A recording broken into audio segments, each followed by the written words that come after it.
So for someone who doesn't know, okay, explain what a glucose spike even is. So a glucose spike is what happens in your body after you eat lots of carbs or sugars in one go. Okay? And carbs and sugars, they break down into glucose molecules in your blood. And a glucose spike is when the amount of glucose in your blood increases really quickly after a meal.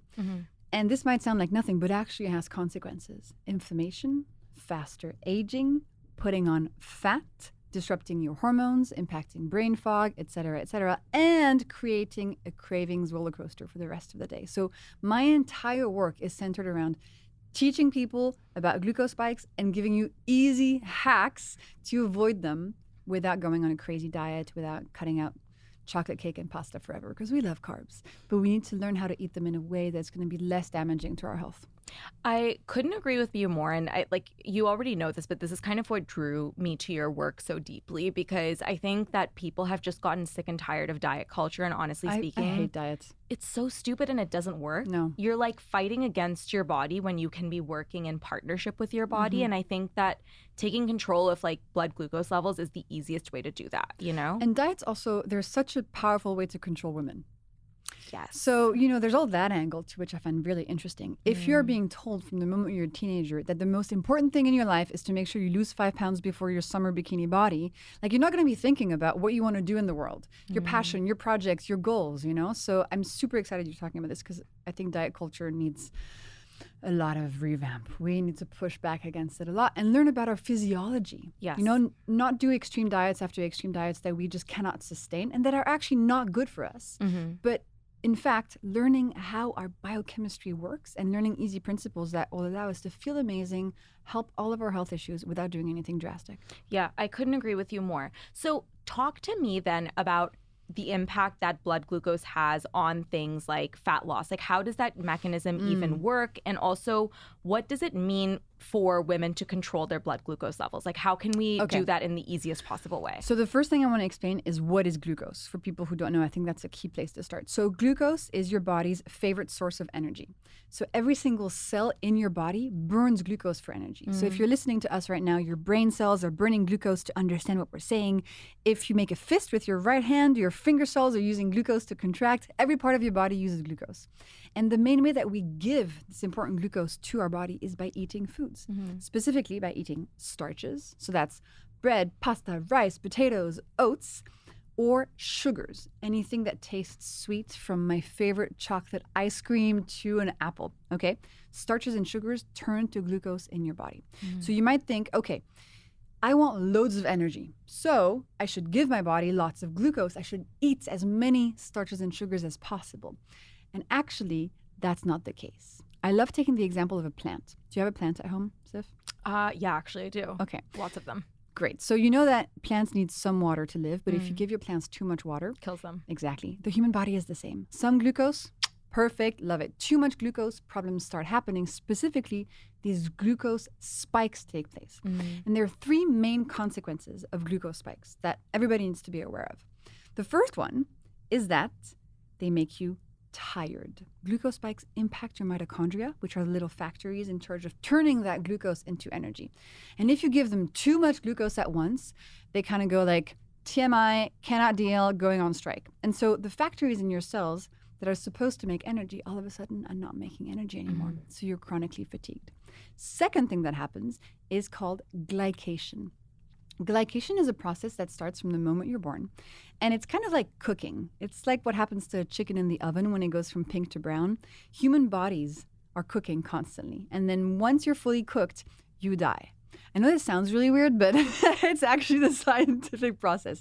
So glycation accelerates with every glucose spike you experience. And this shows not only on your face as aging, as wrinkles, but also your organs are slowly aging and deteriorating.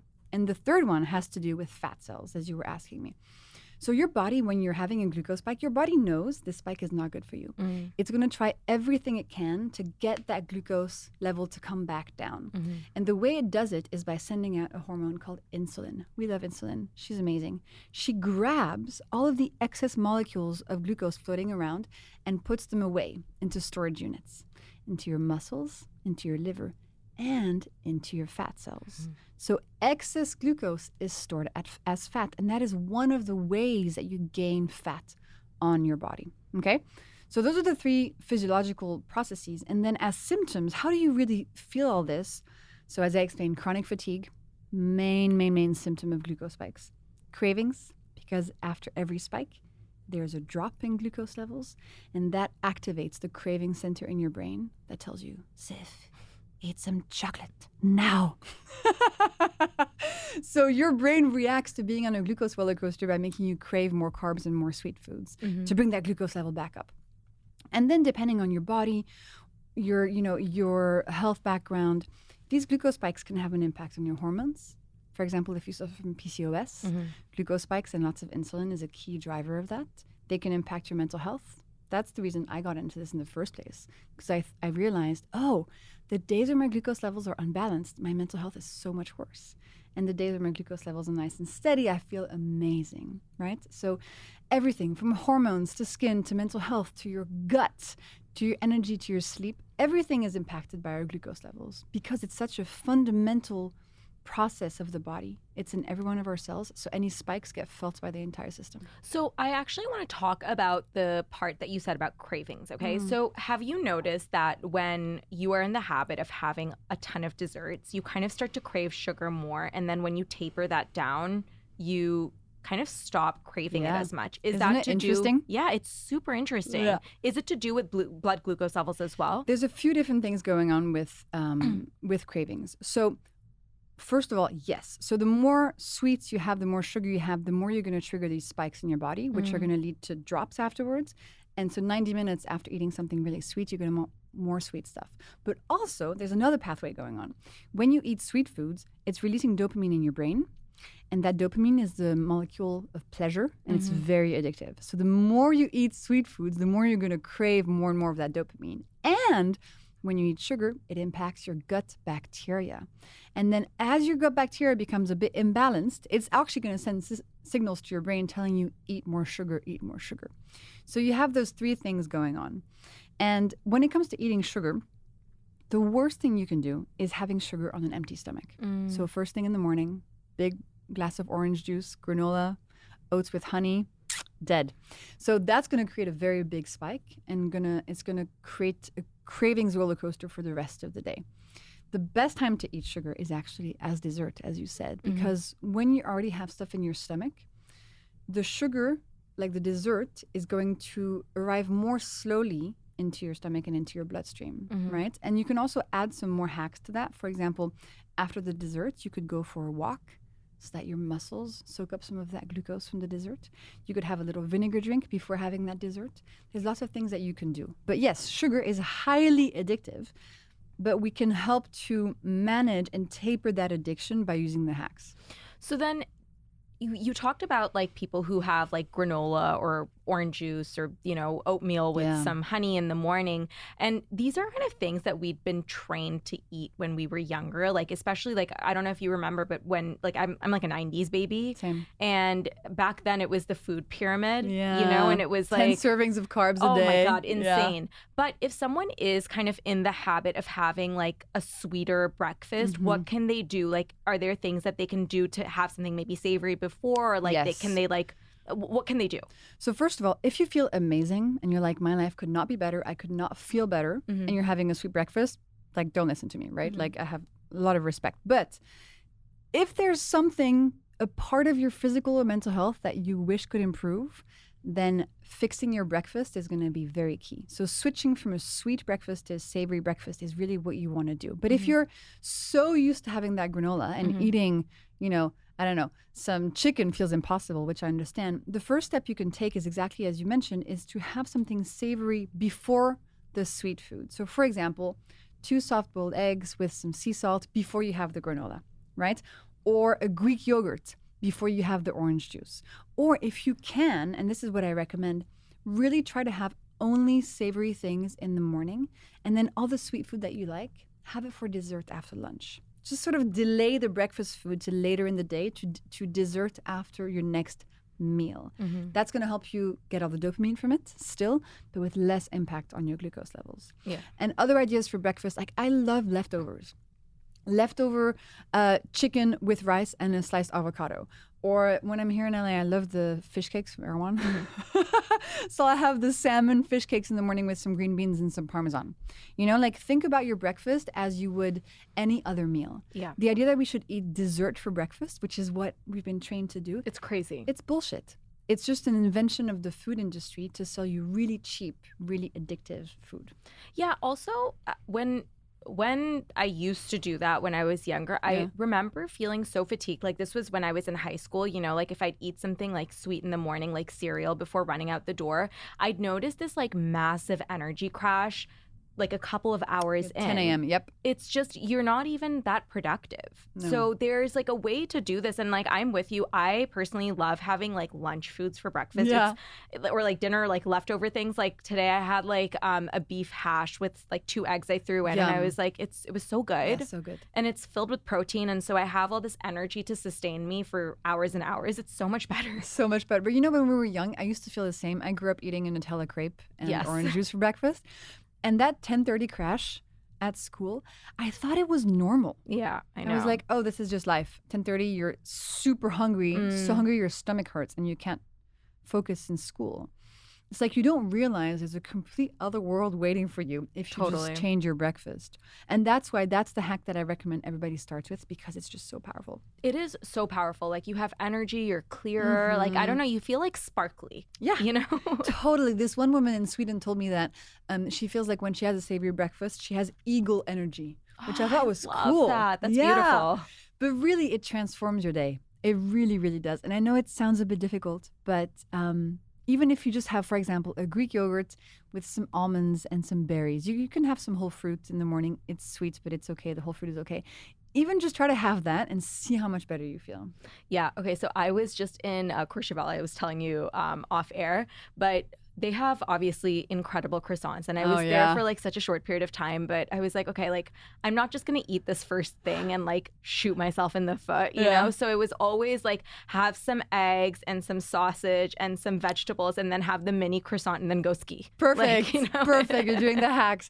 And you know, if you don't want to do a savory breakfast all the time and it's the weekend and you're going to brunch and you want to have chocolate for breakfast, like do it, of course, you know. We're not here to do something super strict that you can't sustain, but in your day-to-day life, when it's easy, try to apply this hack. And once you start, it's really difficult to go back to sweet because you just feel like such a different person. Agreed. Talk to me about smoothies. What are your thoughts? Are you a fan? Like, are there ways that you can optimize your smoothie if you're having it first thing in the morning? Tell me everything. Okay, so in order to talk about smoothies, we kind of have to talk about fruit first.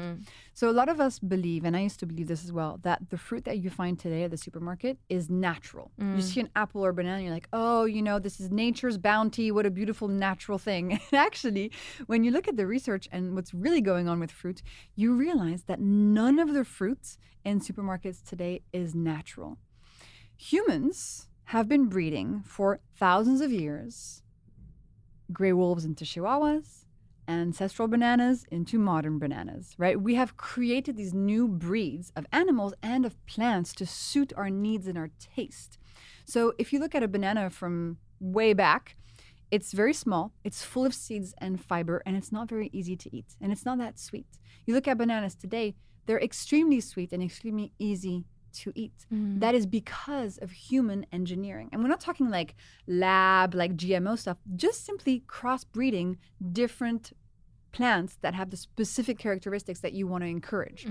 Same thing goes for apples. Oranges are not a natural fruit. They were invented 2,000 years ago by breeding 2 different species of fruit. Wow. On and on and on and on. So just remember that. However, if you want to eat something sweet, a piece of fruit is still the best thing to eat because of the fiber it contains. Fiber and water. And as soon as you have fiber in something, it's going to slow down how quickly the sugar is going to make its way to your bloodstream. Now, the problem arises when you denature a piece of fruit. So, example, if you make an apple juice, what are you actually doing? You are removing the fiber, which is the solid part that you throw away, and you're keeping the water and the sugar. You're making a big glass of sugar water. Your body doesn't care whether that sugar came from an apple and is now in this glass of apple juice, or if that sugar came from a beetroot and is now in a can of Coca-Cola. It's the same molecules for your body. When you make a smoothie, you're not throwing away the fiber, but the blades of the blender pulverize the fiber particles. They're still there, but they're less effective. They're broken into lots of small little pieces. So smoothies and fruit smoothies are just a big wave of glucose arriving to your bloodstream extremely quickly. So to me, fruit smoothies are dessert. And fruit juices are dessert. They're there for pleasure. Now, smoothies in the morning, you can make them be much better for you if you focus them on protein and healthy fats, right? So if you have like protein powder, avocado, some milk, and then you add some berries for taste, no problem. But if you're having a pure fruit smoothie, you put like mango, banana, kiwi, whatever, that is just sugar water you're having in the morning. Yeah, I completely agree with you. I think like the thought was also adding protein powder and fats and everything and like making sure it's a little bit more balanced. But you, like in your opinion then, do you think it's better still to have solid food than a smoothie format? Or does it not make any difference? I think solid food is still better for your brain because your brain registers it a bit more and it's easier to feel full. And especially if you're having fruit, it's always better to have the solid version of the fruit than the smoothied version. But now if it's the morning and you like making a quick smoothie, like of course it's fine. You know, it's better than having a piece of chocolate and an orange juice. It's a spectrum. I think whole food is always going to be better for our brain. That's what we're used to. Also, I think as well, and like this is actually coming from someone who like has smoothies once in a while, but I think that also sitting down with a plate of food and like the amount of time that it takes you to consume that in itself, I feel like there's like a level of satiety that it just nothing else can compare to that, you know, whereas a smoothie, like if I'm in a rush, I'm gulping that thing down in like a minute. You know? Absolutely. And then imagine you're in your car, you're at work, you're eating while you're distracted, your brain has less time to register what's going on. Totally. Which is why it's so nice to have the habits of sitting down with your partner, your family, a friend to enjoy a meal because your nervous system is also going to be much calmer. So you're going to be able to digest better, be less bloated, right? There's so many benefits to that.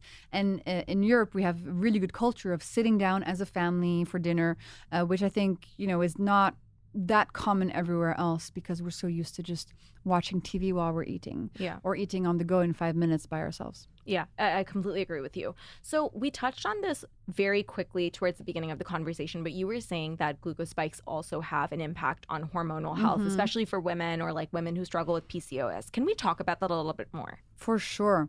So your hormonal system and your glucose levels are very connected. They both they work hand in hand. So if your glucose levels are unsteady, and you're having spikes and dips all day, your hormonal system is not going to be able to function very well. And what we see, which is so interesting in the science, is that when you have a lot of glucose spikes, you also have a lot of this insulin hormone that I mentioned in your body. And insulin is in charge of, you know, storing away excess glucose. But when there's lots of insulin around, other things start happening. For example, excess insulin tells your ovaries to produce more testosterone, the male sex hormone. And so you might see in a female body, all of a sudden, all this excess testosterone compared to the amount of female hormones. And this excess testosterone is often the reason people will have PCOS symptoms, such as balding on the head, hair growth on the face, acne, missed periods, cystic ovaries, infertility, right? I think it's about 60 or 70% of PCOS cases also go hand in hand with insulin resistance and excess testosterone, right?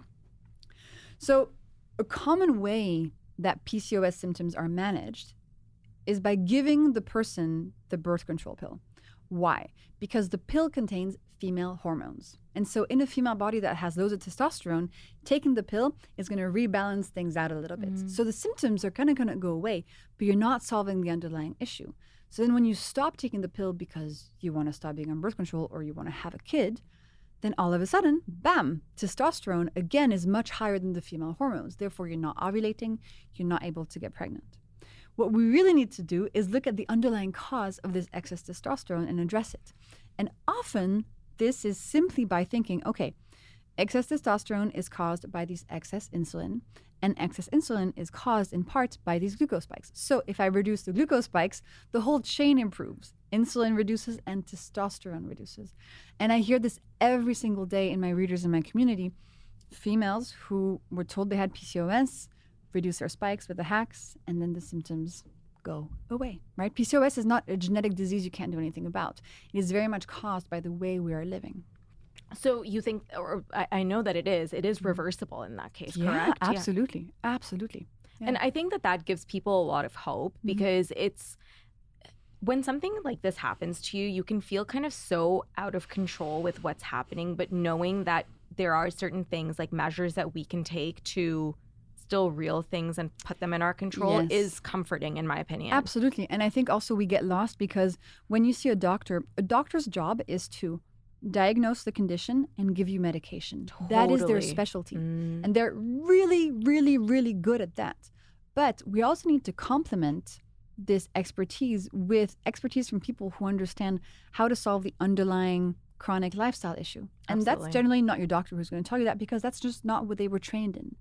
So they'll be able to mask the symptoms, but at the same time, what if you looked at the underlying cause, right? So that you can really fix it and not just get rid of the symptoms for a while. Yeah, I couldn't agree more. And like, when I was in college, especially, like, I remember it was just anyone who had things like acne or cramps or irregular period, it was just immediately they were put on birth control, And it's insane. It's crazy. Well, I mean, from the perspective of the doctor, it works, right? Because the symptoms go away. So it can bring a lot of relief for somebody who's struggling with a lot of these symptoms.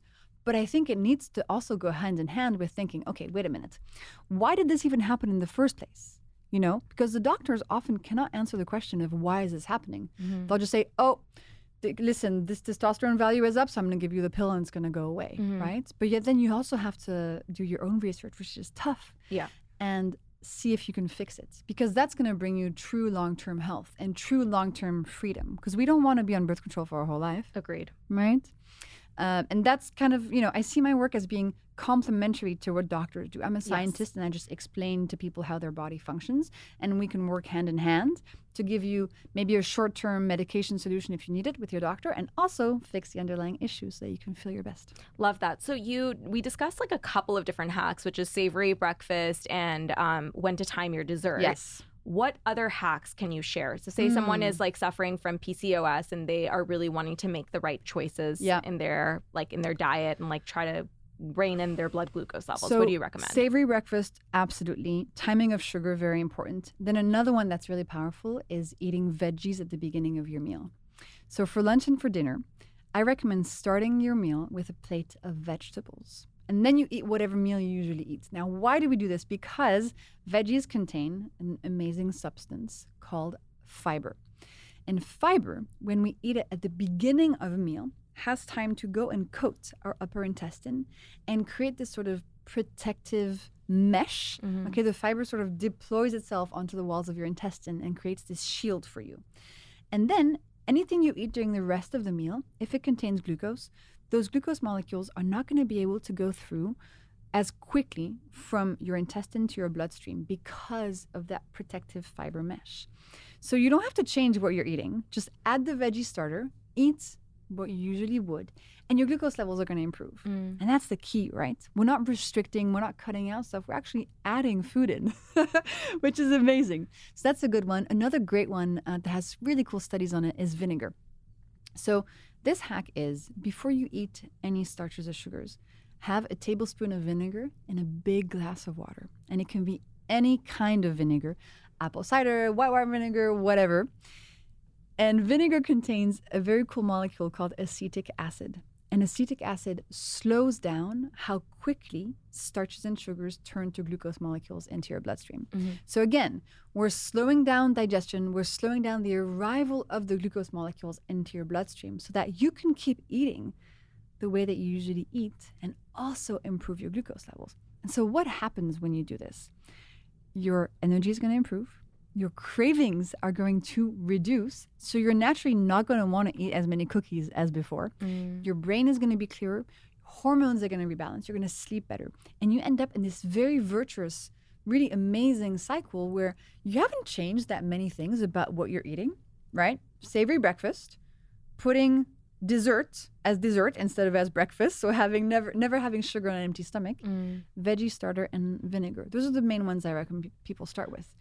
And you feel like a whole new person after a few days. And this is sustainable forever. Yeah, it's true. You can also, I guess, combine the vegetable and the vinegar thing if you make like a vinegar dressing. Exactly. You can have a veggie starter with a vinegar dressing. Yeah, so easy peasy. Easy peasy lemon squeezy. Actually, lemon. Speaking of lemon squeezy. So you can have lemon juice instead of vinegar, but it's not as powerful. So to have the amount of power on your glucose levels as is in 1 tablespoon of vinegar, you need the juice of 3 lemons. Oh, wow. Yeah, so that's a lot. Oh my gosh. Okay, yeah, no one has time for that. That's way too much lemon. That's insane. So I want to talk to you about coffee and blood glucose spikes, because there's definitely some conversation about eating food before drinking coffee in order to minimize any glucose spikes. You got it. Is there merit to that? Like, can black coffee spike your glucose levels? In some people, it can. So if you're somebody who feels very jittery or anxious after drinking coffee, it's possible that the coffee itself is actually triggering some stress response in your body. And that can lead to a glucose spike, because when you're under stress, your body naturally pumps out glucose into your bloodstream, basically in order to give your muscles energy in case you have to run away really quickly from a lion, right? That's an ancestral programming we have. So if you're somebody that after they drink coffee, they become stressed out, it might be creating a spike. If that's the case for you, an easy hack is have your coffee after breakfast instead of before breakfast. Yeah. Easy one. Super easy. So on that note of coffee, we need to talk about milks because, and I know we talked about oat milk last time that you were here. We can talk about it again. But I feel like we need to talk about it because it's not been dispelled quite yet, you know. I'm doing my best, girl. Yeah. So oat milk. Okay. So imagine making pasta milk. So if you wanted to make pasta milk to put in your coffee, you would cook pasta, right? And then you would blend it in a blender with lots of water until it's completely liquid. And that would make pasta milk.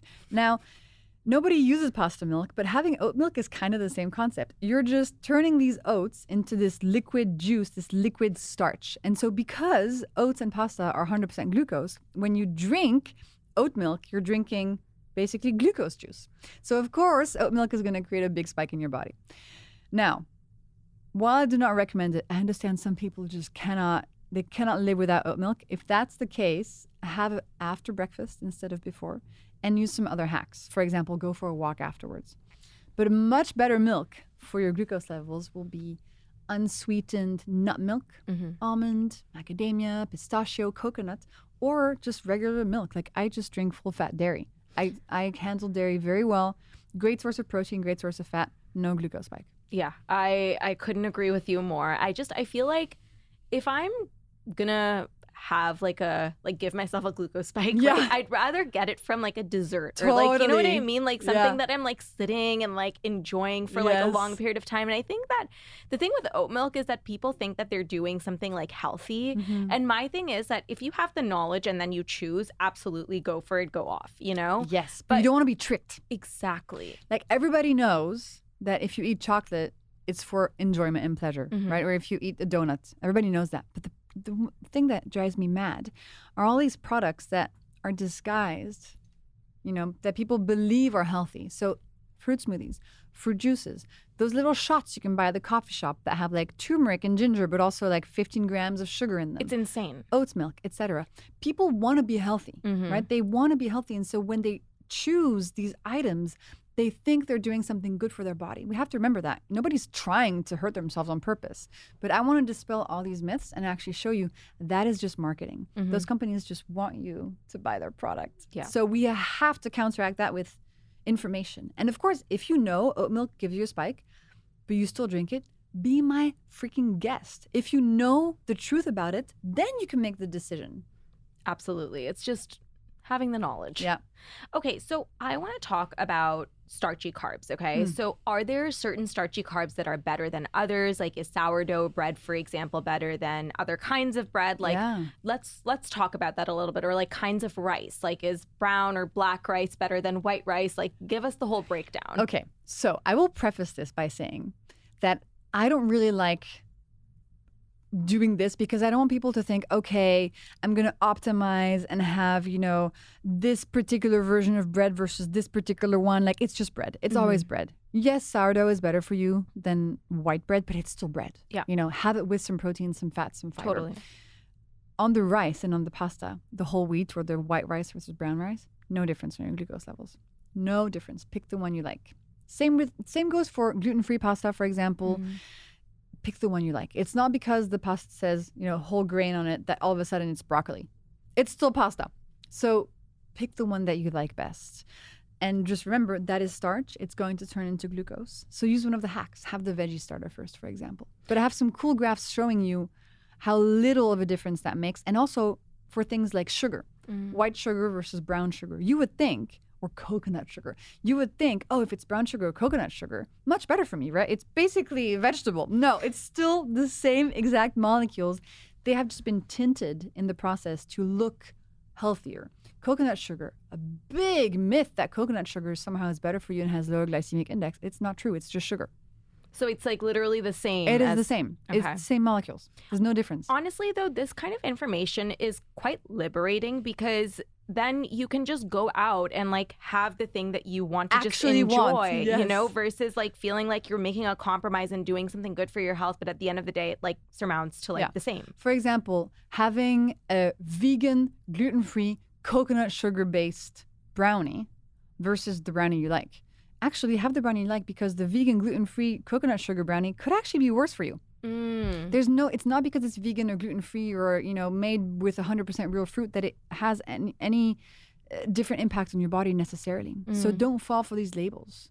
So what about stevia then? Because it's interesting, obviously initially it was like stevia is the, the panacea, right? Yeah. But then there's also been studies showing that with these like 0-calorie sweeteners, it's almost like your body is expecting something sweet, but then it doesn't get it and it's almost like a little bit more harmful. So what's your thoughts around that? Sweeteners definitely have side effects that we don't like, right? So impacting your microbiome, they can increase cravings, they can make you feel like you did something good for you, therefore you're going to compensate by eating even more real cookies later. They have a lot of damaging side effects.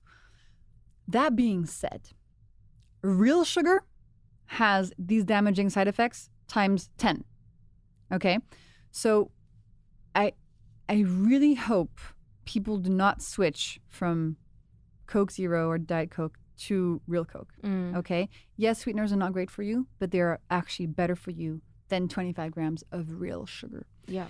And we need to zoom out because often we get so focused on like, oh my God, this thing is so bad that we don't realize that the other thing that we're going to switch to could actually be worse. So let's zoom out, okay? Best thing ever is to not have any sugar or any sweeteners, okay? Second best thing, if you're going to have a soda, for example, is to have the diet or sweetener version. And then worst thing for your health is going to be to have the regular version, right? That being said, like if you want to eat something sweet, you could argue that it's better to just have a real cake versus to have a stevia sweetened whatever thing, because just enjoy the sweet thing that you like, Or you could even use the sweeteners like stevia to wean yourself off of putting 2 sugars in your coffee. Yeah. You see what I mean? So we need to zoom out and not do so much fear-mongering on aspartame. Yes, aspartame is not good for us, but 25 grams of real sugar, way worse for us. Yeah, love that. Okay, I want to move on to... So we talked about vinegar, okay? We talked about like how you can add it to your vegetables. What about vinegar capsules? There's no science on them. We just don't know if they work. And vinegar gummies, those guys. That's a little dessert. That's a little dessert. Sweet treat. Vinegar gummies have, 2 to 5 grams of sugar in them. So because of the whole vinegar craze, all of these different products have come onto the market telling you, oh, you can have vinegar without needing to drink it. It's going to be great for your glucose levels. Over the past 2 years, I've been looking at everything on the market. At best, it doesn't do much or there's no science supporting it. At worst, it actually creates a glucose spike. So it's cool that we're talking about this. I actually have found 4 plants that have existed forever, but that recently have had clinical trials on them showing that they can reduce the glucose spike of carbs by up to 40%, 40, which is more than what vinegar does, which is reducing it by 30%. Wow. So we have, white mulberry leaf, lemon, cinnamon, and antioxidants from vegetables. And I actually put these all into a capsule that I made called Anti-Spike Formula, which is if you want a supplement to help you, instead of having a vinegar drink, a veggie starter. If you're at a birthday party and there's cake and you want to take something to help your glucose levels when you can't do the other hacks, Anti-Spike is the 100% best thing on the market, only thing that I would ever recommend. And it has the short-term impact on reducing the glucose spike. And also when you take it every day for 6 weeks or more, it reduces insulin resistance, which is so great for women with PCOS, for example. And it increases GLP-1, which is the famous satiety hormone that things like Ozempic act on. Okay, but it's 100% plant, and it's actually really increasing GLP-1 instead of Ozempic, etc., which actually just trick your brain into thinking there's more GLP-1. But again, when it comes to capsules and supplements, I would always recommend people do the real food approach and these hacks that are free, right? And vinegar drinks are great. They're actually really cheap. But if you have, $60 that you can put into this capsule, the one I made is the only one that you should take when it comes to helping your glucose levels. Love that. And yeah, I'm very, very excited for this. Thanks, sis. Okay, so want to move on to audience questions because we have a number of them. Yay, love it. So the first one is, what's your opinion on the trending nighttime mocktail with cherry juice? Like the Sleepy Never Girl. heard about it. Really? Oh, the Sleepy Girl mocktail. Yes, Yeah, so it has yeah. cherry juice and magnesium. What are Yes. your thoughts? Because it does have cherry juice in it. I mean, okay, first of all, I don't think there's much science in cherry juice. I'm not sure where this thing comes from. I should test it with a glucose monitor and see. Please. Magnesium is great Yes. for your glucose levels, for your sleep. I take a magnesium capsule, magnesium bisglycinate. That's the form. So good, Yeah, yep. before sleeping.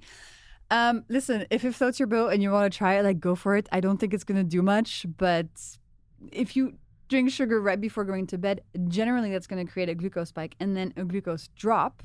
And that drop, maybe it's at 2 a.m, can actually wake you up. If you ever wake up with a pounding heart, sweats, that can be because your glucose levels are crashing. So Damn. do not recommend. Okay. But, if you want to try it, go for it. Okay, can you please? I will. Yeah, I will do this week. I'll test it. Okay, I really let's do need it. to see. The people want to see. Great. I'll do that. I promise. It'll Okay. be up soon. What is your go-to breakfast to start the day? If I have good leftovers in the fridge, I'll put them in a pan, crack 2 eggs, put a bunch of Parmesan cheese on it because I love Parmesan. Oh, yum. Yeah. Easy. Or if I'm home and I have everything I need in my fridge, I'll do my 2-egg omelet with feta and tomatoes. That's my favorite way to start the day. Oh, that's Yeah, so good. delicious. So easy. So easy. Okay, talk to me about an ideal day of eating. So like breakfast, lunch, dinner, snacks, literally your ideal day. I thought you were going to say an ideal date. I mean, we can do that too. Okay, ideal day. Savory breakfast, coffee. Then you don't eat anything until lunch. Lunch, you have something that's not going to spike your glucose levels. So big salad, protein, healthy fats, olive oil, throw some whatever you like in there. Then generally what happens to me is that in the afternoon, I want to eat something sweet. Okay. I just I'm that girl. So at 4 p.m., I'll be like, Jessie could have a cookie right now. So I'll buy the cookie. And if I'm able to, I'll actually keep it for dessert after dinner because that's going to be better for my glucose levels. If I can't wait, I'll have anti-spike capsule. I'll have a handful of almonds. I'll eat the cookie and then I'll go for a walk. Right? That is really smart. Yeah. Yeah. And then dinner. Okay, dinner, I love eating carbs. So dinner will always have some sort of pasta, rice, potatoes, something, but always with a veggie starter at the beginning of the meal to reduce the spike. So I might have some roasted broccoli with tahini. Then I might have some salmon. And then I'll have some pasta with, again, Parmesan because I'm just obsessed. And then maybe some chocolate and then magnesium and then I go to sleep. Easy. Yeah. So you are then a fan of 3 square meals versus snacking all day long. Oh, 100%. It's much better for your body. You want to give your body rest between your meals. And also, if you're snacking all day, especially if you're snacking on carby stuff, you're going to be creating glucose spikes all the time. And then you train your body to expect food every couple of hours so it doesn't become good at burning fat for fuel instead. I was recently in France and we were doing this, I was on this TV show and it was a very long day of shooting and we were on set for 4 hours. And we couldn't eat, we couldn't do much. We just had to sit there and smile. And this woman next to me after 2 hours, she turns to me and she's like, "Hey, Jessie, are you feeling what I'm feeling?" I'm like, "No, what?" She's like, "My blood sugar is really low. I need a snack. I'm going to pass out." And I was like, wow, that is a perfect example of very bad metabolic flexibility. not being able to go more than 2 hours without eating. I was fine for 5 hours. I mean, I was hungry, but my body was okay. It was burning fat for fuel. So that's such an important thing you have to train yourself to do. I also think that on that note, a lot of people, and I was guilty of this for a really long time, I would do a breakfast and then I would just not really eat for lunch and I would be starving. Ooh, yeah. And then I would be like grazing on like random things. Yeah, chips and bread Oh my and God, stuff. it's horrible. Yeah. So I feel like having a proper lunch like you described in your ideal day, Yeah. like I feel like that is actually like a big hack that is not talked about enough. Well, we also don't eat enough protein. Yes. That's a big one. So when I started Huge. realizing, ideally you want to have 1 gram of protein per day per pound of body weight, Yes. right? And I can never remember my weight in pounds. I'm like 70 kilos, which is 150 pounds. I don't know. Anyway, so that means I would need 150 grams of protein per day, considering 1 egg has 8 grams. So that's about 20 eggs. That's a lot of protein. And if you have that much protein, you're going to realize that you're not that hungry. Yes. And I just discovered this amazing hypothesis. It's called the protein leverage hypothesis, and it's been shown in a few scientific papers. It says that until you give your body enough protein, it's going to keep you hungry. Your body wants protein, but it can't tell you, like, Sif, go eat a steak. It'll just be like, I'm hungry, I'm hungry, I'm hungry, I'm hungry. And if you don't know to eat protein, you might have a bagel or a cookie or some chips, and you're going to stay hungry. But if you have some eggs or some fish or some meat or some other source of protein, then you won't be hungry anymore. I love that you're talking about this because personally, even for me, when I upped my protein intake, my life completely changed. Yeah. I was like in a better mood. Yeah, I had all this energy. totally. Like I was crushing it at the gym. Yeah. My hair's better. I'm like, what the heck? Like, why have we been sleeping on this? Yes, absolutely. It's huge. It's huge. And we're chronically under-proteined, Yes. for sure. Yeah. And also, I think like men talk about this, but it's such like bro talk, you know? And I feel like I'm glad that women are like actually starting to talk about this because it's really important for us too, you know? This is making me really hungry talking about this. I mean, I had like a protein-filled breakfast in the morning, so I'm like good. But yeah, like I'm excited for lunch and having like chicken and all of that. So Nice. excited. Okay, so on the topic of metabolic flexibility, do you have any thoughts on intermittent fasting? Yes. It's really, there's such a shift going on right now. Mm-hmm. I don't know if you're noticing. I've always said that, listen, if it works for you and you feel great, that's fine. But you don't need to be fasting to be healthy. Yeah. And you have to make sure that you break your fast in a way that doesn't spike your glucose levels. Yes. And you have to remember, fasting is a stressor on the body. So if you do HIIT cardio, cold plunges, sauna, coffee. You're doing too much. Stressful job, kids, and you fast, your body's going to break down. Yeah, it's too much. So remember, it's a stressor. And we're now realizing that actually in a female body, before the menopause, not that many benefits of fasting. It can actually cause issues to your hormonal system, which becomes stressed out. So if you're postmenopausal, go for it. If you're a man, go for it. If you're a female, in childbearing age, don't recommend. Unless personally you feel like this is making me feel so much better, I would recommend having 3 meals a day, actually. Love that. Okay, so food-related advice for people with type 1 diabetes. Okay, so when you have type 1 diabetes, you don't have the ability to make that hormone called insulin, which is so key to getting your glucose levels down. And so people with type 1, they will inject insulin because otherwise they die. Like it's really bad. But people with type 1 diabetes also can manage their glucose levels with these hacks to have fewer variations so that the spikes and the drops they experience on a daily basis are less extreme so that it becomes easier to manage. So I have a lot of people with type 1 who use my hacks. You can use exactly the same hacks as everybody else, and they see great benefits. They're able to reduce their insulin dosage. They feel better, fewer mood swings, fewer symptoms of this crazy glucose roller coaster. Yeah. Talk to me about type 2 diabetes in the same breath, obviously very different. Someone asked, is it reversible? Yes. Unless, you've gone so far that all of the cells in your pancreas are really damaged. In most cases, it completely is reversible. You can put it into remission. Type 2 diabetes is when the amount of insulin in your body has become so high that you develop what's called insulin resistance. And that means your body no longer responds to that amazing insulin hormone and no longer can store extra glucose away. So your glucose levels go up and they stay up.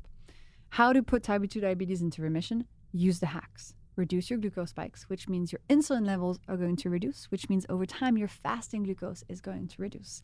If you're on medication, talk to your doctor before trying my hacks because they will change things very quickly. And you want your doctor to be, managing your dosage of medication. But that's one of my favorite messages to receive.